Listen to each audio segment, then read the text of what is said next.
আসসালামু আলাইকুম। এখন শুনবেন সংবাদ শিরোনাম। রাজনৈতিক প্রভাবে নয়, রাষ্ট্র পরিচালিত হবে আইনের শাসনে। জাতির উদ্দেশ্যে প্রথম ভাষণে প্রধানমন্ত্রী তারেক রহমান বললেন, ভাঙা হবে সিন্ডিকেট। শুরু হলো মাহে রমজান। মসজিদে মসজিদে তারাবির নামাজ আদায়, ভোররাতে সেহরির পর সিয়াম সাধনা শুরু। রোজায় বন্ধ থাকবে স্কুল কলেজ, আজ থেকে শুরু হচ্ছে ছুটি। সংশোধিত শিক্ষাপঞ্জি দিয়ে মন্ত্রণালয়ের প্রজ্ঞাপন জারি।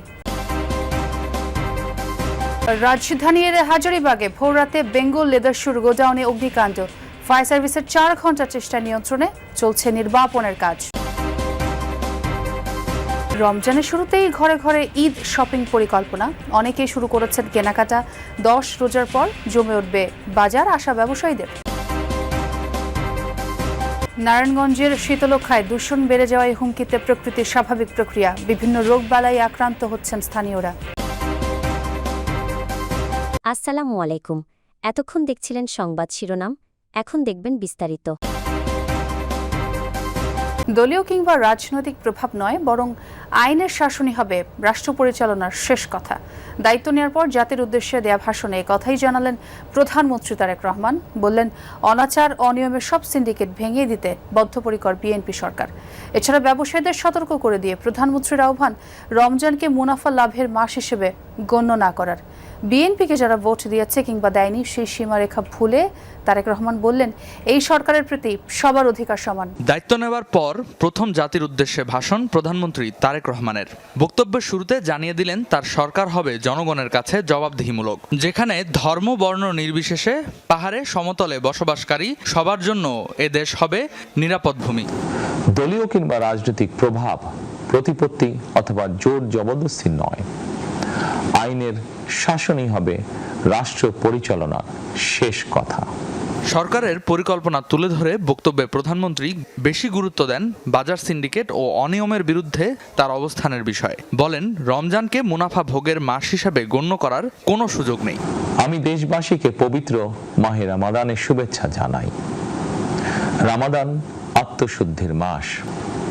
আপনাদের প্রতি আমার বিনীত আহ্বান, রমাদানের পবিত্রতা রক্ষার্থে এই মাসটিকে আপনারা ব্যবসা মুনাফা লাভের মাস হিসাবে পরিগণিত করবেন না। শুরু হলো পবিত্র রমজান মাস।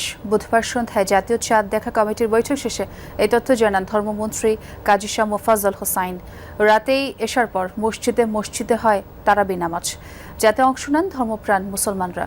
পবিত্র রমজান মাসে মহান আল্লাহর নৈকট্য লাভ, পাপমোচন এবং মৃত আত্মীয় স্বজনদের মাগফিরাতের জন্য ইবাদত বন্দিগিতে মগ্ন থাকবেন মুসল্লিরা। আকাশে এক ফালি চাঁদ, আর এই চাঁদের দেখায় বদলে গেল আগামী একটি মাসের জীবনযাত্রা। বছর ঘুরে আবারও এসেছে বছরের সবচেয়ে উত্তম মাস মাহে রমজান। আবারও এলো রহমত, মাগফিরাত ও নাজাতের মাস রমজান। সিয়াম সাধনা, নামাজ, কোরআন তেলাওয়াত, দান সদকা, জাকাত ফিতরা আদায় আর জিকির আসকারের মাধ্যমে তাকওয়া অর্জনের মাস। ভোররাতে সেহরি খেয়ে ধর্মপ্রাণ মুসল্লিরা শুরু করেছেন প্রথম রোজা। সেহরির জন্য এখনও মুসল্লিদের ঘুম ভাঙান কিছু মানুষ। ঘরে বা বাইরে সেহরি ঘিরে চলে বাড়তি আয়োজন। প্রথম রোজা থেকেই দেশের সব বিদ্যালয়ে ছুটি ঘোষণা করেছে সরকার। আজ থেকে শুরু হয়ে আগামী 26 মার্চ পর্যন্ত থাকবে এই ছুটি। বুধবার শিক্ষা মন্ত্রণালয় এবং প্রাথমিক ও গণশিক্ষা মন্ত্রণালয় 2026 সালের শিক্ষাবর্ষে সংশোধিত ছুটির তালিকা ও শিক্ষাপঞ্জি নির্ধারণ করেছে। সেখানেই ছুটির বিষয়টি উল্লেখ রয়েছে।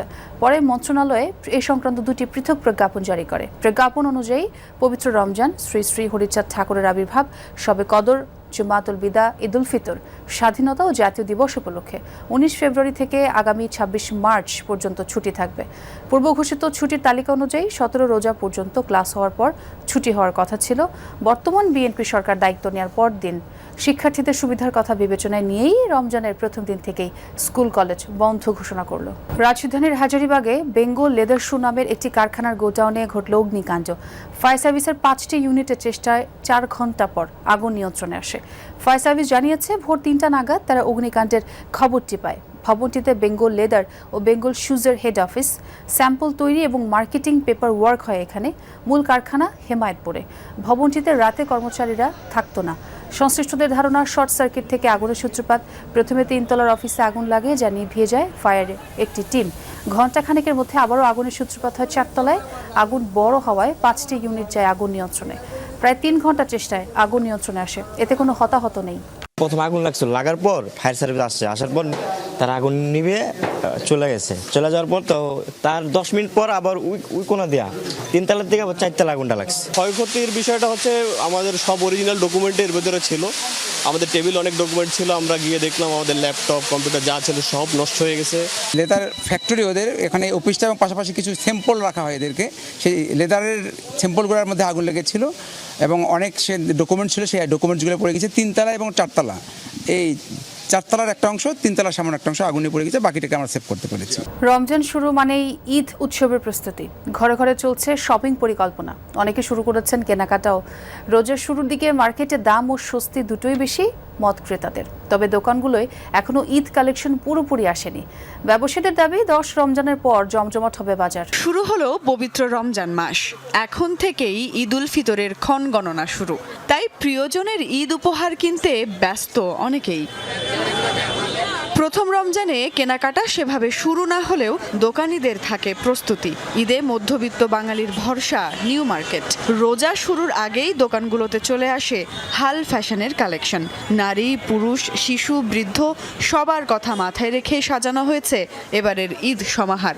দোকানিরা বলছেন মূলত শবে বরাতের পর থেকেই তারা পসরা সাজান। 10 রোজার পর থেকেই জমজমাট হয় কেনা বেচা। 5-7 দিন গেলে তারপর আমাদের বিক্রি ভালো হবে ইনশাল্লাহ। আর ঈদের নতুন নতুন কালেকশনগুলো আসবে। নর্মালি শবে বরাতের পরেই যে ঈদের কেনাকাটাটা ওইটা শুরু হয়ে যায় আমাদের। 10 রমজান বা 15 রমজানের পর থেকে শুরু হবে। এখন মানুষ আসছে দোকানপাট কি কালেকশন আইতে আছে এটার জন্য দেখার জন্য। নারায়ণগঞ্জের শীতলক্ষ্যা নদীতে দিন দিন বাড়ছে দূষণের পরিমাণ।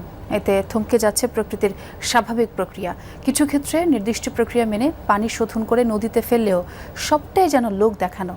এতে কালো বর্ণ ধারণ করেছে শীতলক্ষ্যার পানি, যা ব্যবহার করে বিভিন্ন রোগবালাইয়ে আক্রান্ত হচ্ছেন স্থানীয়রা। শিল্পায়নের নামে নদীতে দেদারসে ফেলা হচ্ছে বিষাক্ত তরল। এতে থমকে যাচ্ছে প্রকৃতির স্বাভাবিক প্রক্রিয়া।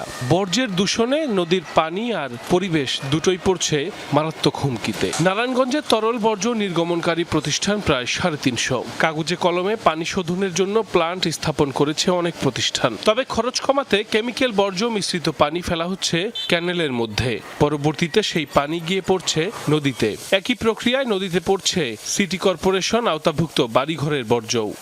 পার্ক করছে সবাই বিনোদনের জন্য, কিন্তু কেউ বিনোদন নিবে কি, দুর্গন্ধেই সহ্য করতে পারে না। কোম্পানি পানিগুলো এখানে বন্ধ করা যায়, তাহলে পানিটা সবসময় ভালো থাকবে।